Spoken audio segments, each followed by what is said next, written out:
नमस्कार। मैं हूं अंजू पंकज। बहुत बहुत स्वागत है आप सबका।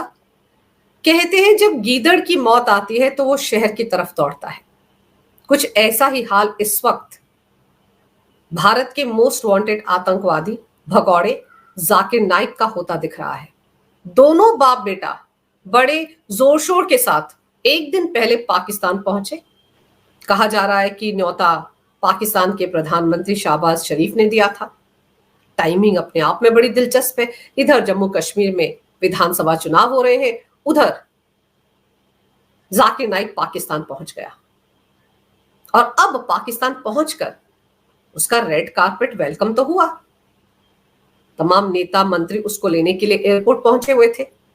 बड़े जबरदस्त तरीके से उसका वेलकम हुआ। लेकिन वहां पहुंचने के बाद जाकिर नाइक कहा जा सकता है कि फंस गया है। अब उसको डर सता रहा है कि कहीं ऐसा ना हो कि वो जो अज्ञात वीर हैं, जो अननोन मैन पाकिस्तान में भारत के मोस्ट वांटेड आतंकवादियों का सफाया करते रहे हैं, कहीं उसका नंबर भी ना लग जाए। जी हां, वो वहां जाकर पाकिस्तान की सरकार के सामने गिड़गिड़ा रहा है, रो रहा है, रा कर रहा है कि कहीं उसके साथ कुछ अनहोनी ना हो जाए।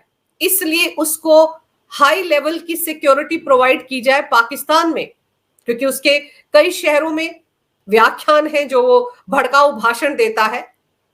वो सारे भाषण उसने इस्लामाबाद, लाहौर और कराची में देने हैं और उसको डर सता रहा है कि जब इतनी पब्लिक गैदरिंग होगी जहां पर वो इस तरह के भाषण देगा तो कहीं ऐसा ना हो कि वो निबट जाए। ये डर उसको सताने लगा है। और भारत में तो आपको याद होगा कि 2019 से ही वो भागा हुआ है। उस पर मनी लॉन्ड्रिंग के आरोप है, धर्मांतरण के आरोप है, भड़काऊ भाषण देने के आरोप है। इसीलिए वो भारत में मोस्ट वांटेड आतंकवादियों की कतार में नंबर 1 पर है और ये उसको पता है। उसने पाकिस्तान के दौरे पर जाने से पहले पाकिस्तान के एक यूट्यूबर को दिए इंटरव्यू में यह माना था कि उसे भारत जाने से डर लगता है। अगर वो भारत चला गया तो उसको तुरंत गिरफ्तार कर लिया जाएगा और जेल में डाल दिया जाएगा। इसीलिए वो भारत नहीं जाना चाहता। पूरे परिवार के साथ वो भागकर मलेशिया में रह रहा है। मलेशिया ही उसको अपने लिए सबसे ज्यादा सुरक्षित जगह महसूस होती है। और पिछले 3 दशक में वो पाकिस्तान नहीं गया, अब पाकिस्तान गया है। तो जम्मू कश्मीर विधानसभा चुनाव के मद्देनजर ही पाकिस्तान ने उसको न्योता भेजा होगा।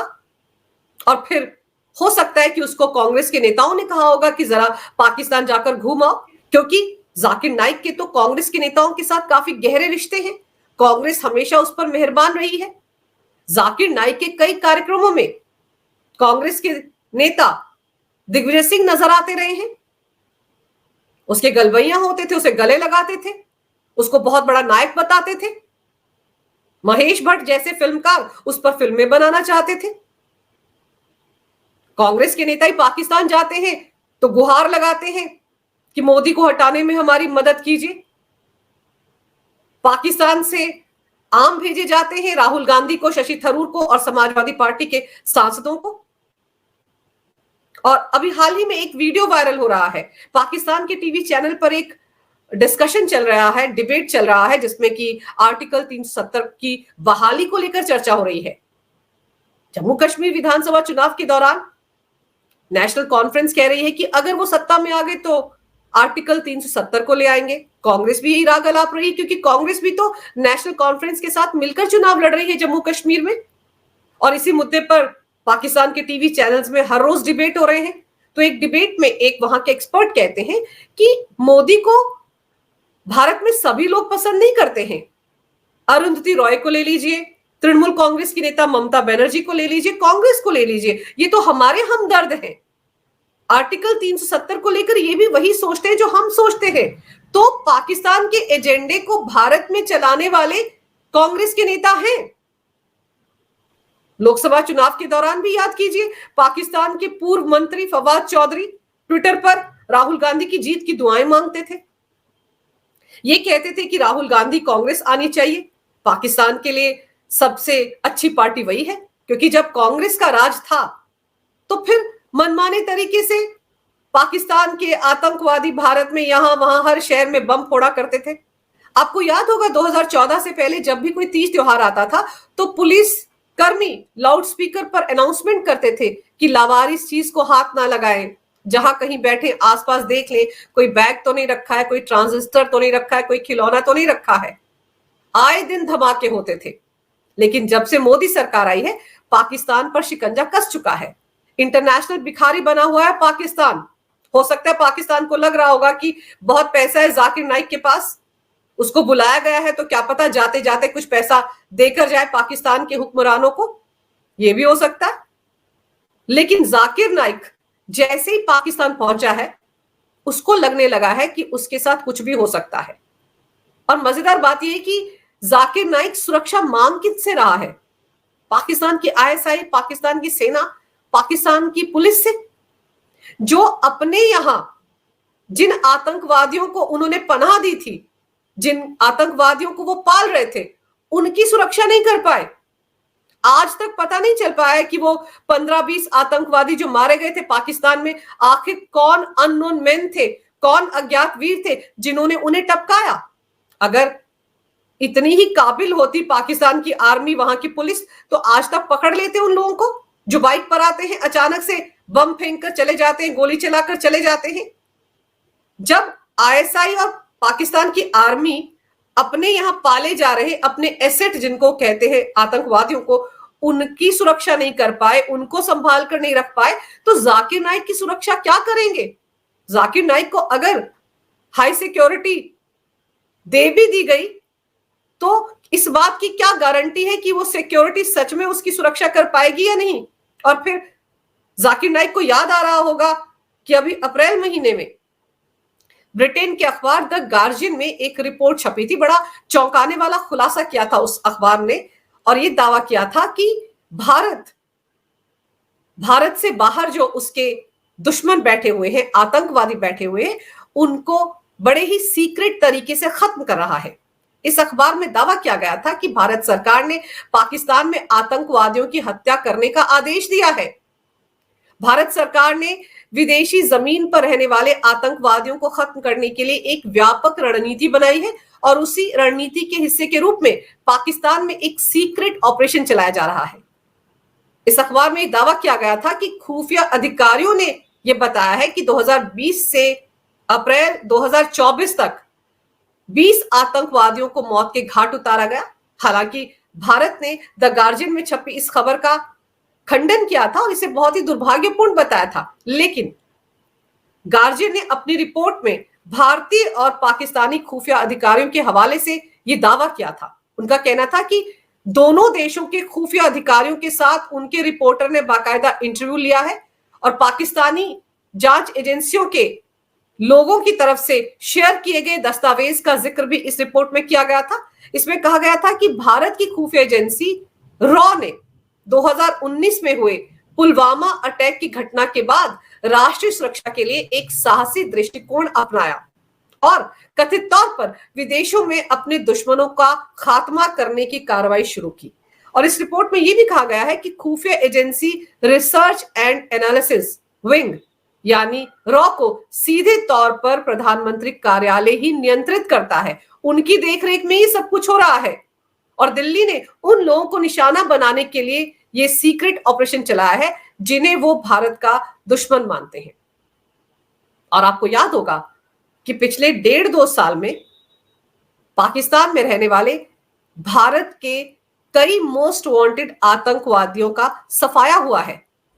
और इस रिपोर्ट में यह भी दावा किया गया है कि 2020 के बाद से भारत ने पाकिस्तान में ताबड़तोड़ कार्रवाई की है, और अब तक करीब 20 आतंकवादियों को मौत के घाट उतारा गया है।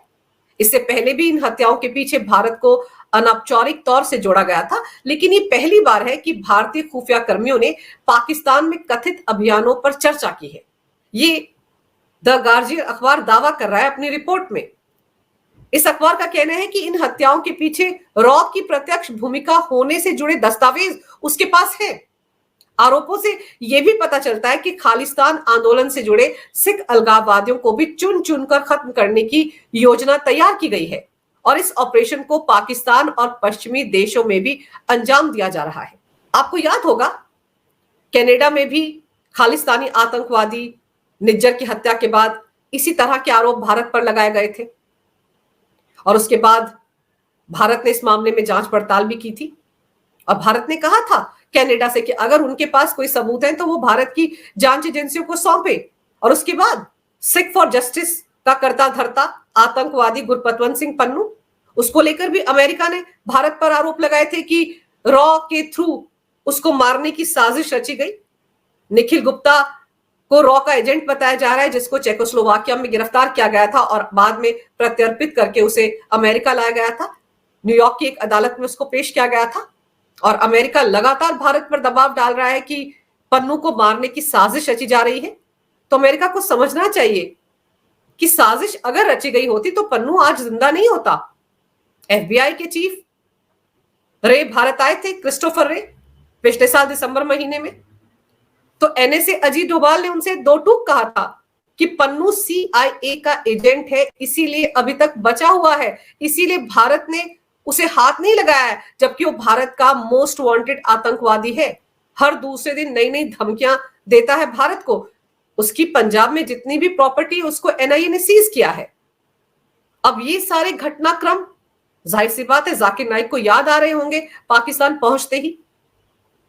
इसीलिए मलेशिया में रहते हुए तो उसने कभी नहीं कहा कि उसको सिक्योरिटी चाहिए, लेकिन पाकिस्तान पहुंचते ही उसको हाई लेवल की सिक्योरिटी चाहिए। इसीलिए चाहिए क्योंकि वो डर गया है, उसको लग रहा है कि उसका नंबर कहीं लग ना जाए। 3 दशक से वो पाकिस्तान नहीं गया था, अब वो पाकिस्तान गया है। और फिर जाकिर नाइक को यह भी पता है कि ओसामा बिन लादेन, अलकायदा का चीफ, वो भी तो एबटाबाद में पाकिस्तानी सेना ने ही उसे सुरक्षित करके बंकर में छिपा कर रखा था। लेकिन क्या हुआ? अमेरिकी सील कमांडो उसको मारकर चले गए। पाकिस्तानी सेना देखती रह गई, कोई कुछ नहीं बिगाड़ पाया। पाकिस्तानी सेना के मेजर ने ही खबर दी थी अमेरिका को कि एबटाबाद में छिपा बैठा है ओसामा बिन लादेन। और जितने भी आतंकवादी हाल फिलहाल में पाकिस्तान में निपटाए गए हैं, वो कब कहां क्या करते हैं, किस वक्त वो नमाज पढ़ने के लिए मस्जिद जाते हैं, किस वक्त वो बाहर निकलते हैं, इसके बारे में भी तो जानकारियां वहीं पर रह रहे लोग ही दे रहे हैं उन अज्ञात वीरों को।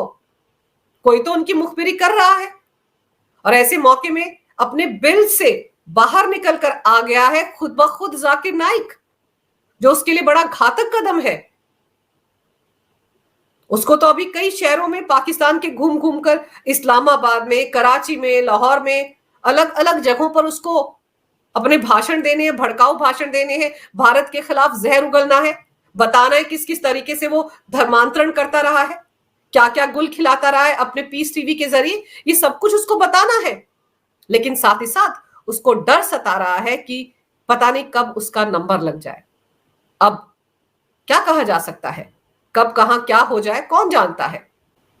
लेकिन अब जितने दिन जाकिर नाइक पाकिस्तान में रहेगा, वो हर पल इसी तरह से डरता रहेगा। हर पल उसको लगेगा पता नहीं कहां से कोई अज्ञात वीर सामने ना आ जाए। और देखा जाए तो ऐसे आतंकवादियों के दिलों में इस तरह का खौफ अच्छा ही लगता है। बड़ी बड़ी बातें करता है जाकिर नाइक। बांग्लादेश में ढाका में एक बम ब्लास्ट में उसका नाम सामने आया था। बम ब्लास्ट में पकड़े गए आतंकवादी ने कहा था कि वो जाकिर नाइक के वीडियो सुनता है, उसको वहां से प्रेरणा मिली जिहाद करने की।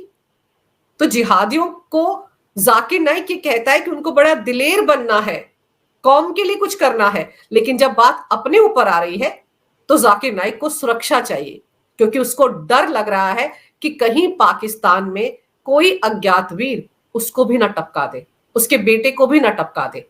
तो अब देखना यह होगा कि जाकिर नाइक जितने दिन का टूर बनाकर पाकिस्तान आया है, उतने दिन पाकिस्तान रहता भी है या नहीं।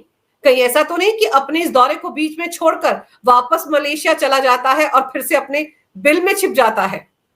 अगर आपको ये वीडियो अच्छा लगे तो कृपया इसे लाइक करें, शेयर करें।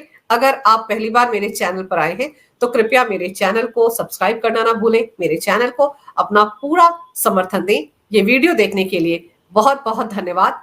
नमस्कार। भारत माता की जय हो। वंदे मातरम और जय श्री राम।